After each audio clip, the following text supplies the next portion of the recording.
Hey guys, and welcome back to another video. Today we're doing a video on my royal pythons slash ball pythons and just have a quick rundown on the setup and how I do things, and also I'm going to look into breeding and what my future plans are with some of these snakes. So basically this is my rack. I built this myself using materials from Wix and it cost me around £200 to £250. So if you want me to do a DIY video on that, just drop a comment and I'll build another one of these, because I will be needing one of these for a future offspring. And it's pretty simple to make. Anybody can really make it. It's not really much hard. I only have to really make one cut as well, which I liked about this, because the wood's perfectly sized for this 50 litre Yuri useful boxes. So I've only got to really make one cut and just cut in a line all the sections. And then what I did, I just cut all the sections, brought it up here, and then built it here. So it's pretty simple. Anybody can do it. So yeah, let's just go over a few of the ball pythons. So this is the first one.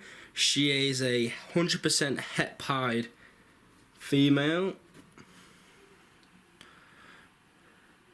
a very nice one. The siblings to this and the whole backs, because I knew the breeder who bred it, are stunning.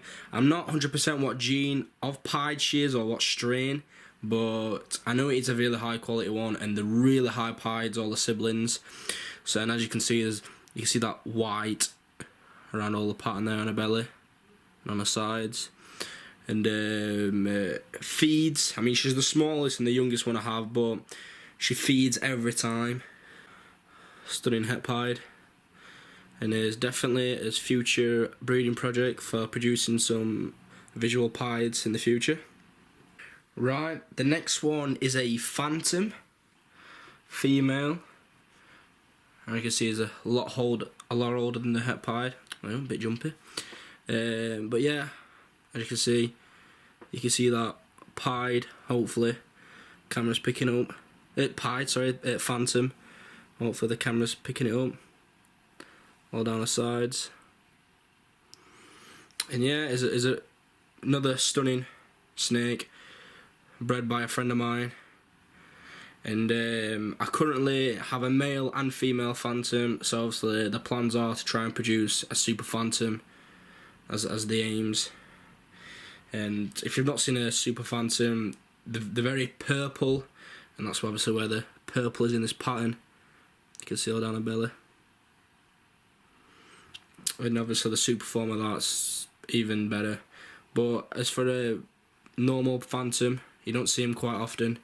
She's stunning. Also, as well with Mojave, I do plan to put the male to a Mojave female and see what that produces. And I believe it's the purple passion stuff, if I'm correct, and play around with some of them genes.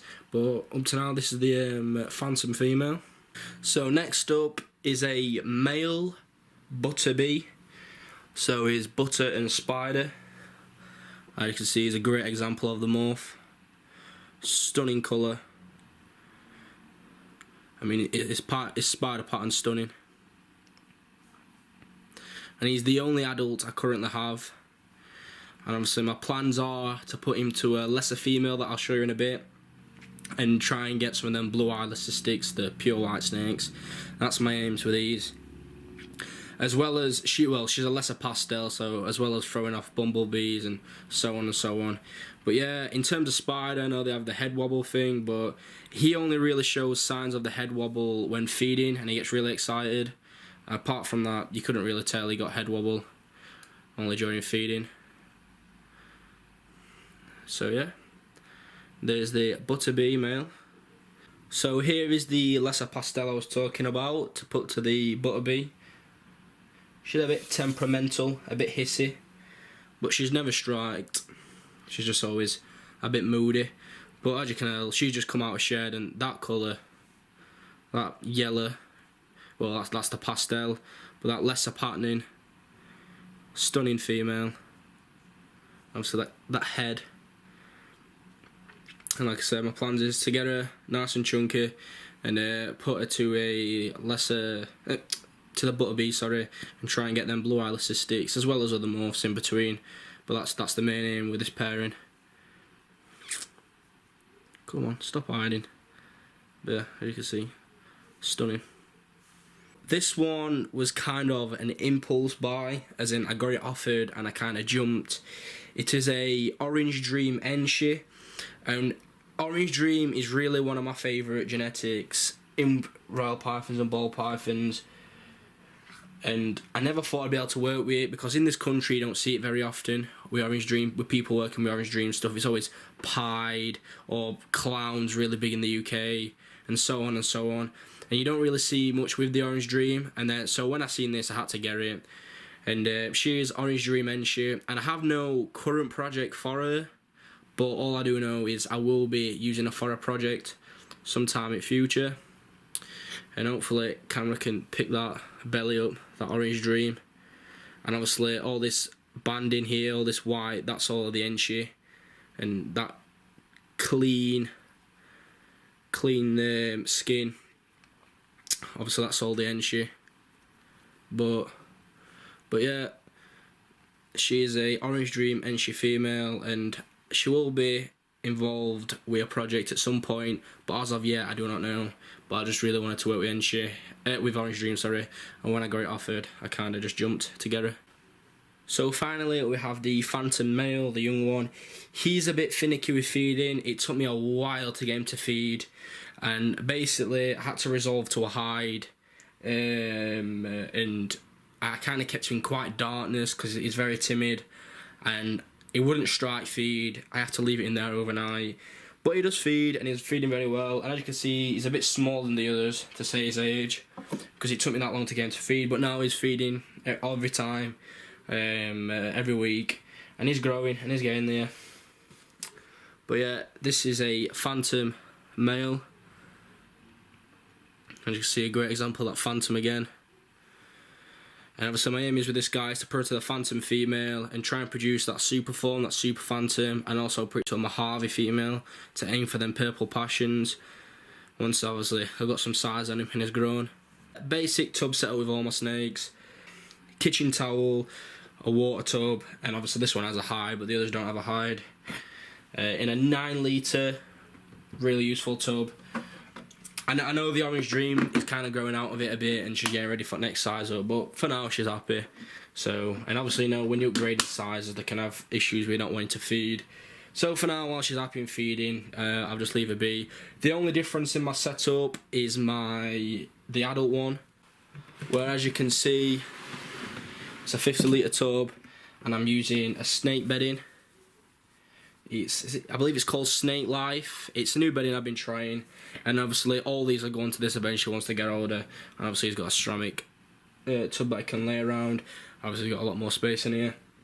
But yeah, he does fine and he's happy. Quick overview on the rack.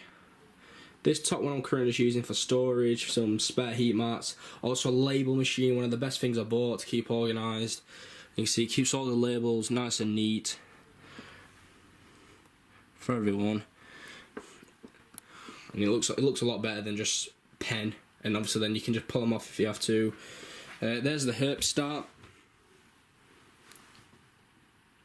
Just a Herp Start Classic, and I'm using, I believe, the 11-inch heat mats by whatever they are, and they're just literally, I mean, this is just a small one that I have for defrosting mice, but basically it fits across here. In fact, you'll be able to see here.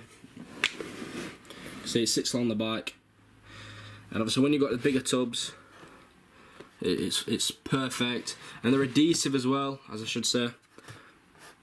So they stick and they don't come up. And believe me, when they do stick, they stick. There is one that's quite wonky and there were no getting it back up. So I just left it. And yeah, and I literally just sit these smaller tubs there halfway on the heat mat. I know there is a bit of a gap, but once they've grown out into the full size 50 litre tubs, I've got these in the garage for when they do grow into it. Obviously they'll all fit on all 7 racks. And the bedding, this is what I'm using. Yep, Snake Life. Isn't the cheap bedding, but it's good, it works. So yeah, that's pretty much it for the setup. Like I said, with that bedding, I used to use Aspen, but I felt Aspen were a bit sharp and I wasn't 100% a fan. So when I found this alternative, it's kind of like a dust. I won't know a dust, but it's really fine, it's soft. That you ain't gonna have any problems with that. If it is eating, you've definitely got no impaction problems with that. It's dry, it soaks up, Very good for smells. I mean, I never had any smell problems anyway. I clean out all the time, so but it is good for odours. And obviously these are all upgraded to the bigger tubs, so it all fits on this right. So yeah, if you do want a DIY video on this, just drop it in a comment and it will be done. But yeah, that's pretty much it for the raw pythons and ball pythons. Future breeding projects, obviously, like I've explained. That small leopard gecko there, so that's for a future video. I'll do a setup video on that as well. But yeah, that's pretty much it for the video. Thanks for watching. Like, if you can comment and subscribe, and see you for the next one.